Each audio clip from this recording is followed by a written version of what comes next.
আসসালামু আলাইকুম। এখন দেখবেন সংবাদ শিরোনাম। ওসমান হাদি হত্যায় ফয়সাল সহ ১৭ জনের বিরুদ্ধে চার্জশিট। মিরপুরের সাবেক কাউন্সিলর বাপ্পির সংশ্লিষ্টতা। সিঙ্গাপুরে হয়েছিল গোপন বৈঠক। ঢাকা ১৭ আসনে নেতাকর্মীদের সাথে তারেক রহমানের মতবিনিময়। বিএনপি ক্ষমতায় গেলে ভেদাভেদ কমানোর চেষ্টা থাকবে বিএনপির, বললেন রিজভী।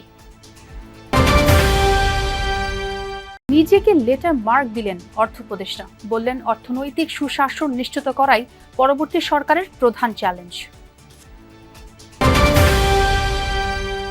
দেশের উত্তর ও দক্ষিণ পশ্চিমাঞ্চলে হাড় কাঁপানো শীত।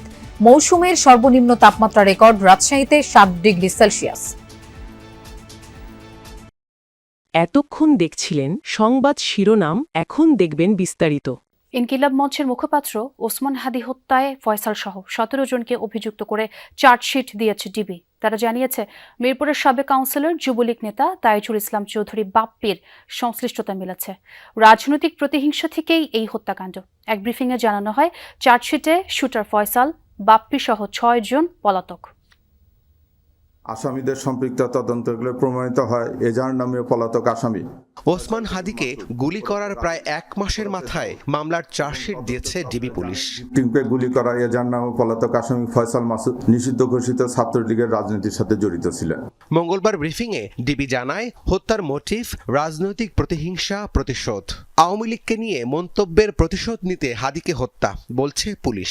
হত্যাকাণ্ডে ঢাকা উত্তর সিটি কর্পোরেশনের ৬ নম্বর ওয়ার্ডের সাবেক কাউন্সিলর তাইজুল ইসলাম চৌধুরী ওরফে বাপ্পির সংশ্লিষ্টতার বিবরণ অভিযোগপত্রে উল্লেখের কথাও জানানো হয় ব্রিফিংয়ে। শুটার ফয়সাল করিম মাসুদ ওরফে রাহুল ওরফে দাউদ এবং তার সহযোগী আলমগীর হোসেন দয়কে পলায়নের বিষয়ে সার্বিক সহায়তাকারী তদন্তে প্রাপ্ত আসামি তাজুল ইসলাম চৌধুরী বাপ্পি পল্লবী থানা যুবলীগের সভাপতি ও ঢাকা উত্তর সিটি কর্পোরেশনের ৬ নং ওয়ার্ডের আওয়ামী লীগ মনোনীত নির্বাচিত কাউন্সিলর ছিলেন।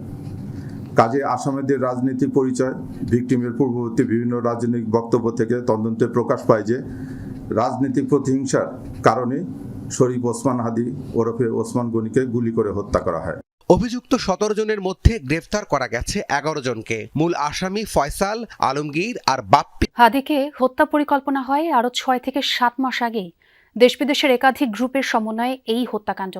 ওসমান হাদিকে গুলি করা এবং ফয়সালের পালিয়ে যাওয়ার পুরো রুট প্ল্যানের দায়িত্ব ছিল মিরপুরের সাবেক কাউন্সিলর তাইজুল ইসলাম বাপ্পির। সিঙ্গাপুরে পলাতক প্রভাবশালী আওয়ামী লীগ নেতাদের সঙ্গে ফয়সাল আর বাপ্পির কয়েকটি মিটিং হওয়ার তথ্য পাওয়া গেছে। ঢাকা ১৭ আসনে নেতাকর্মীদের সঙ্গে নির্বাচন নিয়ে বিএনপির চেয়ারপারসনের কার্যালয়ে মতবিনিময় করেছেন দলটির ভারপ্রাপ্ত চেয়ারম্যান তারেক রহমান। বেলা ১১টায় এই মতবিনিময় শুরু হয়ে শেষ হয় ১টায়।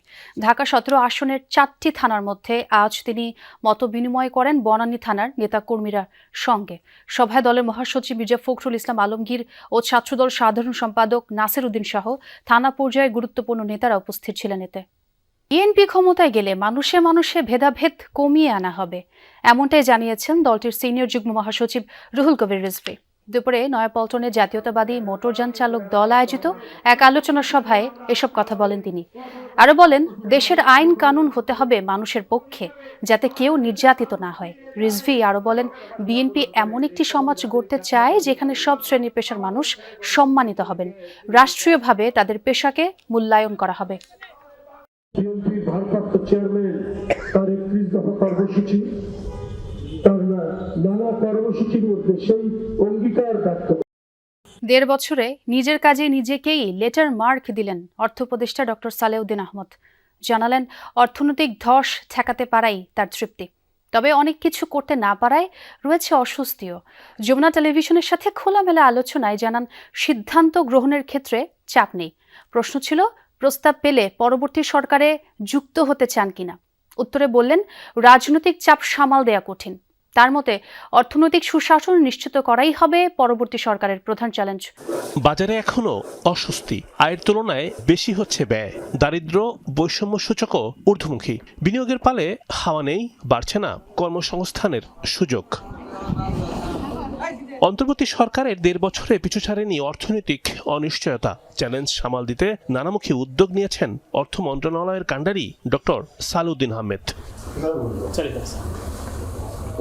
কিন্তু অর্থনীতিতে গতি ফেরাতে কতটা সফল ৭৬ বয়সী এই অর্থনীতিবিদ? প্রশ্ন ছিল নিজের কাজে নিজেকে কত নম্বর দিতে চান। ১০০-র মধ্যে নিজেকে দিলেন লেটার মার্ক। ম্যাক্সিমাম ৭০ থেকে ৮০, এটা আমি মনে করি আমার লিমিটেশন, আমার ইসের মধ্যে, অ্যাচিভমেন্টের মধ্যে ৮০ পাওয়ার মনে হয়। আমি কান্ট্রিটা এগোচ্ছিল কিন্তু হঠাৎ করে থমকে গেলো, বরং নিচের দিকে যাচ্ছিল আর কি, সেটাকে আমরা হল্ট করতে পেরেছি। ভিন্ন এই প্রেক্ষাপটে কাজের ক্ষেত্রে চাপ নেই, তবে আইন শৃঙ্খলা পরিস্থিতি, বাজার ব্যবস্থায় বিশৃঙ্খলা, IMF এর শর্তের দিকগুলো ছিল অস্বস্তিদায়ক। এটা ইন্টারিম গভর্নমেন্ট, তো এইখানে আপনার অন্যরকম কোনো চাপ ছিল না, একেবারে খাদের কিনারে চলে আসছে, আমরা আর খাদে প্রতিদিনে চলে আসছি, সেটা হলো সবচেয়ে আমাদের তৃপ্তি। এবং ভবিষ্যতের জন্য আমরা যে পথটা তৈরি করে দিয়েছি সেটা কিন্তু সামনে আমরা এগোতে সাহায্য করি। আমরা করতে এসেছি অনেক কিছু, কিন্তু সেটা করতে গিয়ে হয় কি, এত সামর্থ্য, এত সময় তো নাই, তখন আমরা হয়তো আগে থেকে যদি সারা দেশেই বেড়েছে শীতের দাপট, কুয়াশা আর হিম বাতাসে স্থবির জনজীবন। আজ সর্বনিম্ন তাপমাত্রা রেকর্ড করা হয়েছে রাজশাহীতে ৭ ডিগ্রি সেলসিয়াস, যা এই মৌসুমের সর্বনিম্ন। হিমেল হাওয়ায় বিভিন্ন অঞ্চলে ক্রমেই কমছে তাপমাত্রা, কুয়াশার চাদরে ঢাকা চারপাশ। প্রয়োজন ছাড়া কেউ ঘর থেকে বের হচ্ছেন না। ভোগান্তি বেড়েছে ছিন্নমূল ও খেটে খাওয়া মানুষের, কমেছে আয় রোজগার। দরিদ্র মানুষের মাঝে শীতবস্ত্র বিতরণ হলেও তা প্রয়োজনের তুলনায় অপ্রতুল। ঘন কুয়াশায় নৌ রুটগুলোতে বিঘ্ন ঘটে ফেরি পারাপারে। শীতের সাথে পাল্লা দিয়ে বাড়ছে ঠান্ডাজনিত রোগ ব্যাধিও। প্রতিদিনই নতুন নতুন রোগী ভর্তি হচ্ছে হাসপাতালগুলোয়। অনেক কষ্ট হয়, একটু লাটতে তাও একটু লাটতে হয়, পড়তে তো হবেই। শীত তো অনেক, এর মধ্যে বাচ্চাদের নিয়ে বের হয় একটু রিস্কি হয়ে যায়। দিন মজুর যারা খেটে খায় তারা ফাঁকায় বেড়াইতে পারছে না, কাজ কামে কষ্ট অনেক। বেলা বাড়ার সাথে সাথে দুপুরের দিকে সূর্যের দেখা কিছুটা মিললেও শীতের তীব্রতা কিন্তু অনেক বেশি, কারণ ঠান্ডা কনকনে যে বাতাস, সেই বাতাস কিন্তু কমছে না, এবং সেই বাতাসটাই আসলে শীতের যে তীব্রতা সেটি অনেকটাই বাড়াচ্ছে। এবং আবহাওয়া অফিসের সাথে আমি কথা বলেছি, আবহাওয়া অফিস যেমনটি বলেছে যে এই ঠান্ডা আরও দিন থাকবে, এবং আজকে আপনি বলছিলেন যে 7.0 ডিগ্রি সেলসিয়াস যে তাপমাত্রা, এবং আজকে বাতাসের সর্বোচ্চ যে 100% কিন্তু ছিল। আমি সকাল থেকে যেমনটি দেখছি যে সকালবেলায় প্রচণ্ড ঠান্ডা, এবং বেলা 11টার দিকে আসলে সূর্যের দেখা কিছুটা মিললেও পরবর্তীতে সূর্য থাকছে এবং থাকছে না, এবং এখন সূর্যের দেখা কিছুটা মিলেছে, তবে ঠান্ডা বাতাস এবং কনকনে যে শীত সেটি কিন্তু রয়েছে। এবং এই তো আমি যতটুকু দেখছি যে দারিদ্র খেটে খাওয়া মানুষের যে ভোগান্তি সেটি বেড়েছে, অন্যদিকে জনজীবন সেটাও কিন্তু অনেকটা বিপর্যস্ত হয়েছে।